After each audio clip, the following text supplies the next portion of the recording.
नमस्कार दोस्तों। आज इस कहानी में हम जानने वाले हैं कि मृत्यु के 24 घंटे बाद आत्मा वापस अपने घर क्यों आती है।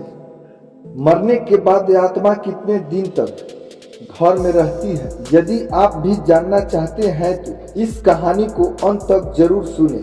दोस्तों, गरुड़ पुराण में हमें मनुष्य के जीवन और मरण से संबंधित ऐसे कई रहस्यों के बारे में पढ़ने को मिलता है जिन्हें जानकर कोई व्यक्ति अपने जीवन की गति को सुधार सकता है। दोस्तों, इसमें हम जानने वाले हैं मृत्यु के समय मनुष्य के साथ क्या क्या घटित होता है और वह किस प्रकार यमलोक ले जाया जाता है। इस प्रस्तुति में आज हम जानेंगे कि मृत्यु के बाद जीव आत्मा कितने दिनों तक घर में रहती है। हमारे धर्म शास्त्रों में इस संदर्भ में क्या क्या वर्णित किया गया है, वह सब कुछ हम आपको इस कहानी के माध्यम से बताएंगे।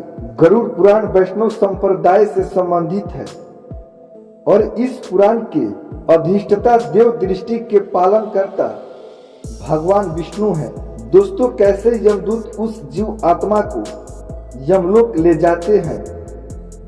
वह जीव आत्मा 24 घंटे के पश्चात पुनः वापस आती है और 24 घंटे के दौरान जीव आत्मा को उसके संपूर्ण जीवन का लेखा जोखा दिखाया जाता है, जिसमें यह ऐलान होता है कि अपने जीवन काल में इस जीव आत्मा ने कितने पाप और पुण्य किए हैं। इसके पश्चात आत्मा को फिर उसी घर में लाया जाता है जहां उसने अपने शरीर का त्याग किया था और 13 दिन तक वह जीव आत्मा वहीं अपने परिवार के बीच रहती है।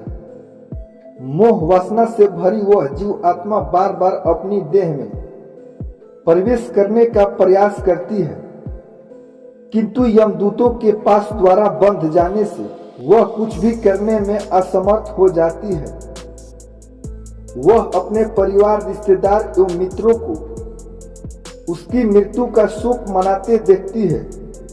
वह उन्हें चुप कराने का प्रयास भी करती है, परंतु उनकी उपस्थिति का ज्ञान किसी को नहीं होता है। फिर वह अपने सामने स्वयं के मृत शरीर को देखती है और भूख प्यास से जोर जोर से बिलाव करते हुए रोने लगती है। और इसके साथ साथ गरुड़ पुराण में यह भी बताया गया है कि मनुष्य पुण्य कर्म तो करता है, परंतु उसके पुण्य की संख्या उसके द्वारा किए गए पापों से कम होती है। पिंड दान क्यों करते हैं, अर्थात मनुष्य पुण्यों की अपेक्षा पाप अधिक करता है। इसके समाधान स्वरूप मृत्यु के पश्चात पिंड दान करना आवश्यक बताया गया है। 10 दिनों तक जीव आत्मा के उद्देश्य से पुत्रगण पिंड दान देते हैं। अगर मृतक का पिंड दान नहीं किया गया तो जीव आत्मा अनंत काल तक भटकती रहती है और हजारों सालों तक कष्ट भोगने के बाद अगला जन्म लेती है। पिंड दान करने से मृतक का क्या लाभ होता है। प्रतिदिन जाने वाले पिंड के 4 भाग हो जाते हैं। उसके दूसरा भाग मृतक का शरीर बनता है, तीसरा भाग यमदूत ले जाते हैं और चौथा भाग मृतक को खाने के लिए मिलता है। 9 दिन रात में प्रेत पुनः शरीर युक्त हो जाता है। शरीर बन जाने पर 10वीं पिंड से प्राणी को अत्यधिक भूख लगने के कारण आहार रोकने का प्राप्त होता है। गरुड़ पुराण के अनुसार 10 दिन तक दिए जाने वाले पिंड दान में विधि मंत्र, श्रवधा, आवास और आशीर्वाद का प्रयोग नहीं होता है। केवल नाम तथा गोत्र से पिंड दान दिया जाता है। मृतक का दाह संस्कार हो जाने के पश्चात पुनः शरीर उत्पन्न होता है। मृत व्यक्ति के जल जाने पर पिंड दान द्वारा उसे 1 हाथ लंबा शरीर प्राप्त होता है, जिसके द्वारा वह प्राणी यमलोक के मार्ग में अपने शुभ अशुभ कर्मों को भोगता है। पहले दिन जो पिंड दान दिया जाता है उसमें मृदा, दूसरे दिन के पिंड दान से ग्रीवा और दोनों स्कंध बनते हैं, तीसरे दिन के पिंड दान से हृदय और चौथे दिन के पिंड दान से पृष्ठ भाग उत्पन्न होता है। 5वें दिन के पिंड दान से नाभि, 6वें दिन के पिंड दान से कटी प्रेस, 7वें दिन के पिंड दान से गौ विभाग, 8वें दिन के पिंडदान से, स्वरूप 9वें दिन के पिंडदान से, डालू एवं पैर और 10वें दिन के पिंडदान से सुधा की उत्पत्ति होती है।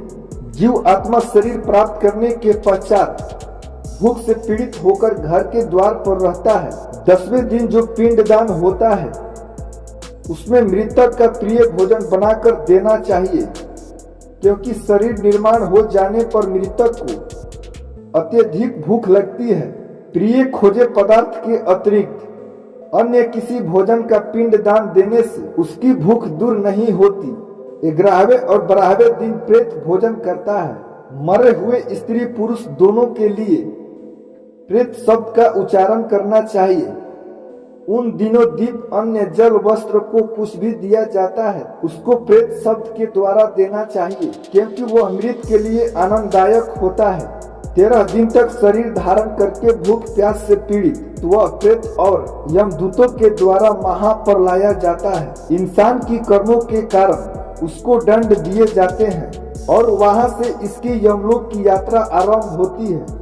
मनुष्य अपने कर्मों के कारण ही मृत्यु के पश्चात होने वाली घटनाओं को भोगता है। जो व्यक्ति जितना पापी होगा उसका अंतिम मार्ग उतना ही कठिन होता है, और वह जितना पुण्यकारी, निष्पत्ति और भागवत प्रेमी होगा उसकी स्वर्ग की यात्रा उतनी ही सुखदायक होगी। गरुड़ पुराण का यह बात यहीं पर समाप्त करते हैं। हमारा उद्देश्य केवल आपको ज्ञान में वृद्धि करना, वह धर्म के प्रति आपकी जिज्ञासा को बढ़ाना है। अगर हमसे कोई त्रुटि रह गई है तो हमें क्षमा करें। धन्यवाद।